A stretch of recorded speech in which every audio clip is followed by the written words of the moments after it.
আসসালামু ভিউয়ার্স, আমি আপনাদের আরও দিন ধরে দেখালাম ধান কাটা। এবার আমি ধান ঘরে তোলার প্রতিবেদন করব। আসলে আমি আমার 4 খুঁটু জমিতে স্বর্ণাবাস লাগাইছিলাম। মোট আমি 5 বিঘা আমার অঘ্রাণ ধান লাগাইছি, আমন ধান। তার মধ্যে 4 খুঁটু হচ্ছে আপনার এই স্বর্ণাপাস, আর বাদ বাকি আতপ লাগাইছি। সে সম্পর্কে পরিবর্তে আর প্রতিবেদন হবে।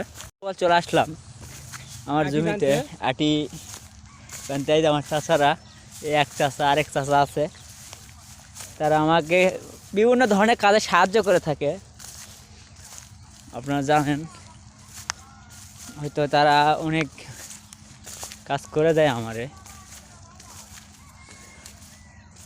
এ হলো আমার সেই স্বর্ণাপাস। আপনারা দেখছেন যে ধানটা কাটতে খুব অনেক সময় লাগছে। তো এখন আটিগুলোর দাদি আমার এই চাচা এখন আটি বাঁধবে। দেখেন কীভাবে আটি বাঁধতে হয়। আসলে অনেকে ছোট দিয়ে থাকে, এই আটিগুলো ছোট দেওয়া হয় নাই, তাই ছোট দিচ্ছে। এই যে আটি একটা বাঁধা হয়ে গেল। আর আমার এই চাচা, তিনি পটল চাষ করতেন, কিন্তু তার মাথায় একটা আইডিয়া আসছে যে তিনি এবার পানের বরজ করবেন আমাদের পাতনা গ্রামে। আপনারা দেখেন কোথাও বরজ নাই, তিনি এবার নতুন উদ্যোক্তা যে বরজ করবেন। তার বরজ সম্পর্কে আমি আরও ভিডিও করব যিনি যখন পান তুলবেন।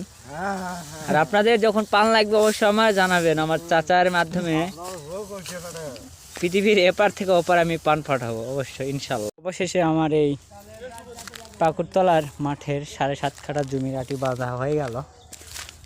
আপনারা দেখলেন আমি কীভাবে আটি বাঁধলাম। 4 জন মিলে এটা বাঁধছি।